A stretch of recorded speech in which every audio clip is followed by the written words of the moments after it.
Is it possible to start a business with $0 down? Jobs are no longer secure. Security is a false sense of hope. Biggest BS I heard in my life. I lost a lot of money. Business is about ownership. It's about responsibility. Think about the value that you can bring to the market. Lack of resourcefulness is your number one failure in business. Promote first, pay later. Thank God you freaking rejected me. The illusion is about spending money to be an entrepreneur. I'm the idiot that went all in. Hey guys, welcome to Cafe Money, and with me here today, of course, we have Ken, we have Juno, and me, Benny, right? And today we're going to talk about business. How do you start a business with zero or low capital, right? In a time like this where jobs are no longer secure, security is a false sense of hope, right? It's very important to talk about business, right? So let's just start by why? Why would someone need to start a business, and why do you guys start a business as well? Before going to the why, I just want to say one thing. Because the funny thing is about this whole title about starting business with $0 is that I started a lot of business, and the one that is mostly successful, most of them that are successful are the ones with $0 or very little money. The ones that I put a lot of money in, kind of burnt away. If you start a business thinking that you need a lot of money, you will find a lot of ways to spend money. Yep. So I just want to say it's very important because you don't want to go in to think about expenses. You want to go in to think about opportunity, think about ideas, think about leverage, think about marketing, right? And not start from a expenses standpoint. Many of times when I have conversation about business, people always say, hey, why are you not starting a business? How come you're not doing business? Oh, I need money. I need money. I need $200,000. I need to save money first. Have you heard of those people? I need to save money first. I need to save money first, right? Really, if you start from saving money and thinking that you need a lot of money, you already pre-frame your mind into spending. And your resourcefulness level will drop tremendously on the start of the conversation, right? In terms of what you are going to invest in, right? So hence, I think it's so important that we really establish what does it mean for this $0 and low capital idea that we're approaching. So thanks, Ken, for the reminder. Before we dive into the details. Before we dive deep again, I just want to say Benny is a business coach. After I've been through what he taught me, actually, it makes a lot more sense to actually learn business from somebody who has done business. And when you want to do business, right, the most important thing about business, you cannot think about this thing. I do not have enough. You just need to be resourceful. Yeah. Lack of resourcefulness is your number one failure in business. Because in doing business, there'll be challenges every other day, every other week. And if you have the mindset of lack of resourcefulness, you're setting up yourself to fail. If you're hearing what we speak today, and by the end of this video, and all you can garner is, but it's easy for them, but they have the money and all that, right? Then that comes from a space of lack of resourcefulness, right? And for excuses. Yep. Yeah, okay, so that's very direct by Ken, but exactly the case. So I just want to really preempt you about what's about to come in this conversation, because it might sound uncomfortable. It might sound like we are making things sound easy, but the truth of it all is, take a step back, consider them, and then I hope, right, you guys will take inspiration and really go out there and start something, right, and make a living out of doing what you love. So once again, first question, why do you guys get involved in entrepreneurship? Because it sucks working for other people. Yeah, I feel you, man. There's a lot of things you want to do and you just... To be serious, because I have a lot of ideas and creativity. It's difficult for me to keep working for other people's dreams, where I have dreams of my own. So I would rather dedicate my life to realize that. Juno bring a very important point. How many of you guys feel like him? Sometimes you just need to do a stupid thing that your boss asks you to do. You feel like... sorry, you said why you start the business? What's the next point? Honesty, right? It's fulfillment for me. Oh, great. Because, working for myself and the ideas I have, right, it's just the kind of satisfaction I don't get, when I work for other people. Yeah. Fruits of your own labor. Yeah, from my own, right? Correct. Yeah. So I would highly encourage you to try on this journey. You only live once, right? Yeah. So, yeah. Yeah, I get you. For me, just now Benny asked, why did I start a business? I come from a more cocky place, I get bosses giving me stupid instructions, bosses that are more stupid than me. I can't believe they give me such stupid instructions. So I'm screw you guys, I'm doing my own shit. Yeah. So that's where I come from. But of course, thanks for the frankness, right? Yeah. So from then, I actually started going to business. I got burnt. I went through the hard road, the hard knocks. And you have to start all over again. Probably I'll learn from somebody who is successful. Business is an awesome thing, man. You really help change a lot of people's lives. and you really help employ people, business is a good thing. At the end of the day, if I fail, I want it to be on me. The saddest thing about this pandemic has got me realize that if you give it a try on something of what you love and you fail, it's fine. You did the best, right? But upper management making bad decision of their company, right, which leads to your retrenchment, even though you're doing your best. It's crazy, right, to think about this. So I think business is about ownership. It's about, responsibility on your own personal income as well. But more importantly, I come from a very technical standpoint. If you study enough P&L, you realize that the margins of profit, if you really successfully build a business, is relatively high, right? Which means if you kept your dream practical, making say 60K, 100K, 150K a year, right? It's a very achievable revenue, right, for a one-man show in modern context, right? And there's so many avenues for you to build so many things to support you through software as a service. You no longer need like a big team, big crazy processes right now, right? So to really start off with a smaller goal of 100K a year, it's really achievable as an entrepreneur, right? And so to me, why not? The game has been cutting middlemen, and sooner or later, your job will become an AI job anyway. So just go straight to the point and add value to the economy by solving problems, by adding values, right? Cut straight away. And that's how you got to start. And my next question will be, how should we then start, right? Which leads up to my answer. I want to hear from you guys. I'm someone who is taking a more practical stand. I would always encourage people to transit into entrepreneurship. I have my family to feed. I have responsibility. And I just think it's very scary for me to jump in all in immediately. I would just take all my extra time to really build my side hustle. And one day, if my side hustle ever take over my full-time job, right? Say about 13 years ago, my side hustle literally take flight. And I say, you know what? Screw you. I'm done. I'm going to go out there to start my own business. Want to put it out there, right? Like, we are not like shooting down those people who appreciate their employment and appreciate their own jobs, right? Good point. Because after all, I think entrepreneurship is a lifestyle. It must suit your personality and in your life and your way of life and your risk appetite. And after all, a business is kind of like an extension of who you are. There are some people who just like to sit in front of the TV and just watch TV and do nothing and no growth, whatever. So this road is not for you. But if you're the kind of person who treasures your time, you respect your time, this path is for you. You want more out of life. Being in the business world, you need to be constantly growing, changing and stuff. But to me, I think it's a very rewarding end of the journey where you see, like now I'm retired, man. So Ken, for yourself, is it all in or do you prefer to take it slowly? So you're talking about transition. So just now you're saying about transition. What is your transition? What's Benny? What is it like? They do I transited. Yep. I didn't went all in on day one. I'm the idiot that went all in. All right, man. So the learning curve was steep and rapid, and a couple of times of like burnout along the way, but I survived.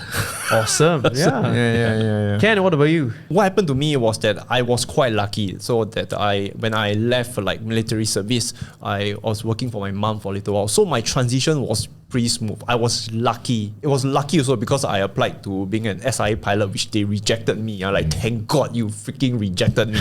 Then I went on this path of entrepreneurship. So mine was a more smooth journey. But if you ask me that question, like if I didn't have the support of family support, I would actually just throw everything and I would just go in. I have a bit of savings, like at least like 6 months of savings, a year of savings, and I would just go all in. Because I don't believe in half. It's just me. But Benny has his, a lot of people, they have like a lot of commitments and stuff. Responsible people have a lot of commitments. Irresponsible like me, no commitments. What?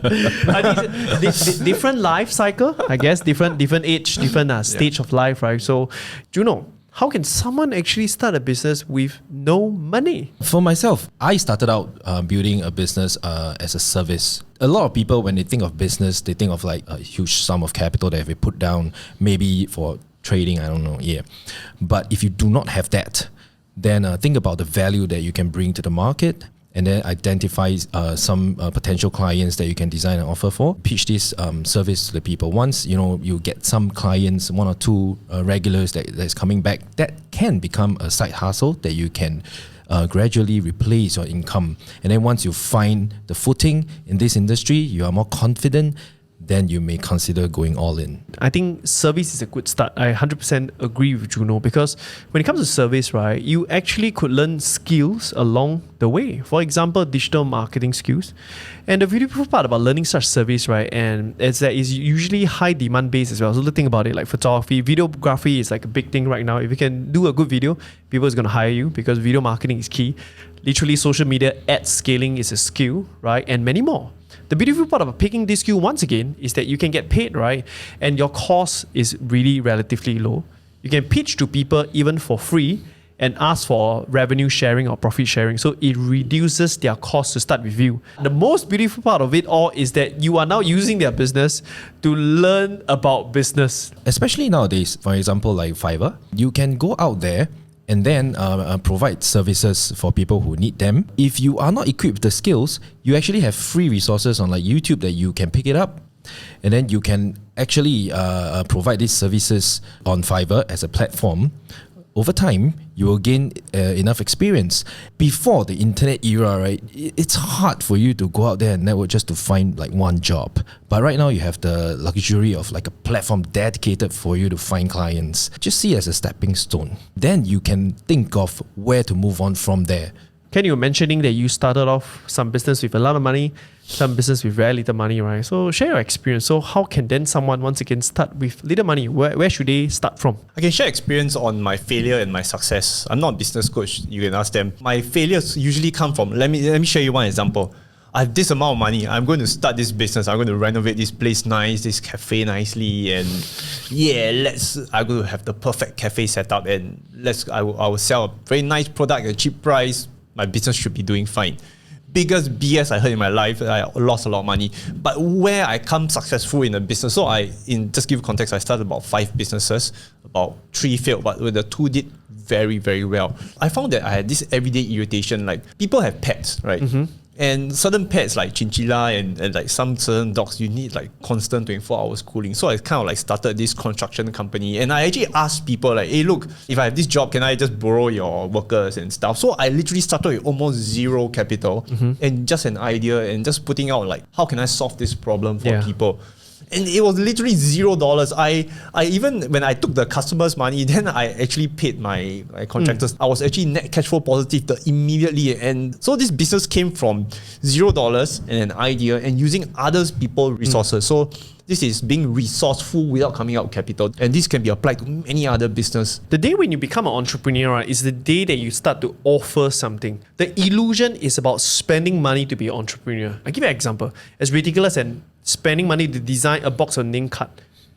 Say, oh man, that makes me an entrepreneur now, because I can go and give my name card, right? But the truth of it all is you're an entrepreneur when you mentally decide to be and you start promoting something. The moment you get no's, you are an entrepreneur. And then someday you're going to get yes.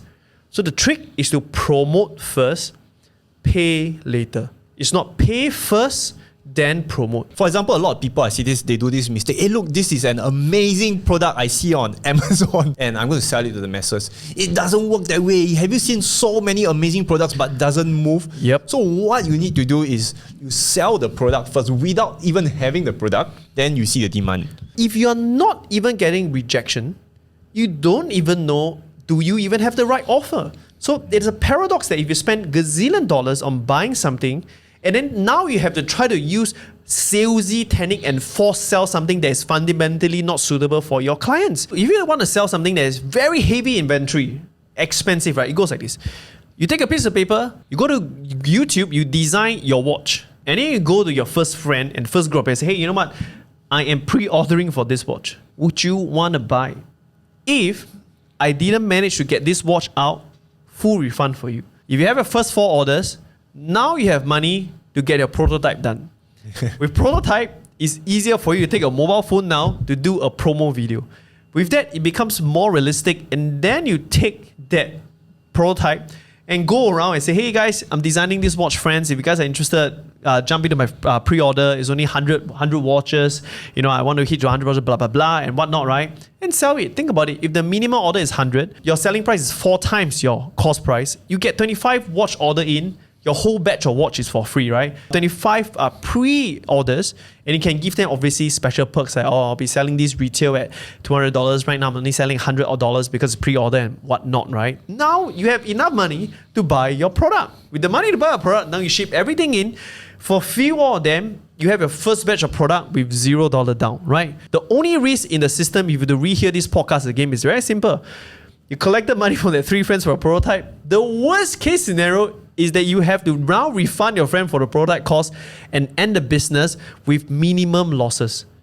That's the key thing. You have to ought to get to the first criteria of any business, and it happened to be the same as Ken Tang's criteria in investment. It's called proof of concept. Yes. If I'm going to ask my friends, hey, do you think this is a cool product? Everybody will say yes, right? But you want to ask for the sales. Would you want to buy it from me, right? So the proof of concept come from sales and not some random focus group to ask whether they love your product or how much you're willing to buy. Willing buyer, then put the money down, and that is your proof of concept. Then you invest in inventory. That's how technical it can get. Yeah, Talk is cheap. it is. Put the money on the table. Yes, right. I have seen some of my entrepreneur friends along the way that they felt so in love with their own product and creation, then they got lost in it. They kind of shut off from the market sentiments. They just feel that whatever they are building is the best and people should buy it. If people don't buy it, it's their problem. Yeah. And then their business obviously failed. And usually it comes from a commitment of money. Because your heart follows with your commitment, right? So if you're going to spend $20,000 in all the inventory, you cannot help but to be congruent with the decision. So you will lie to yourself, you will fight yourself to say that that product is good and is important as well. So guys, on that note, right, there's a lot of business ideas we could do. Number one, you could solve other people's problem or something you find very irritating in life, and you just want to like fix it, you know, like you have a problem and you manage to find a way to solve it. So how do you solve other people's problem? That's a very, very good way to start. Number 2 is really to start lean, jump into the game and figuring out the business world by offering something. You can offer a service-based product, pick up a service, offer a service, and you can even offer for free on a condition of a revenue split or profit sharing. Next, if you are very serious about buying a product, consider a method like drop shipping, even though it's not a business, but consider a method like drop shipping or print on demand, right? And for those methods, really put yourself out there to promote them than to spend a lot of time paying for inventory. That's my advice. I would suggest maybe if you're still unsure of where to start, maybe pick an industry that you're interested in, maybe do some part-time side hustle, go and join a company, and from the inside, spend about 3-6 months, maybe understand the workings of this business, so that you can learn while you can get some side income. And then you can decide if this business is for you. And that's it, guys. Many, many ways. But in this episode, we just really want to get your mindset right into setting your context, into starting a business with no money. See you guys in the next episode.